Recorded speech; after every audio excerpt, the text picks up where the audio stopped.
Sa anong tato, nya kalit lang og gawang tang dili pati mo hangyo, dili lang sad paong sad kikapoy ang tato, nya sa gamit palang daan. Dili ton mi kahangyo, unta inyong masabtan kini among trabaho. Dili ton ni binuang, mag-antos tugdo ko manindot lang inyong tato. Kalipay sa customer, kalipay na sad na namo, naapoy uban maoy magbuot sa presyo. Hala ari diri, ikaw na lang ang magtato, tuig amo ang gigatunan para makahibalo. Pila ka oras ang gisayang ug sakits buko-buko, mag-inquire dinin ako, grabe pa ka ay mo hangyo. Himan-himan, dili di ay siya ang magpatato. Sus Ginoo ko, mura man ko og natangkubo.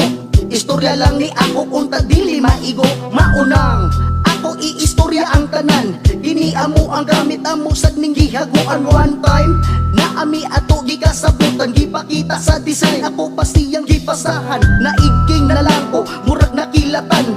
Sus nagpatato sa lain ang ganahan, barato daw dito, maong wala na lang.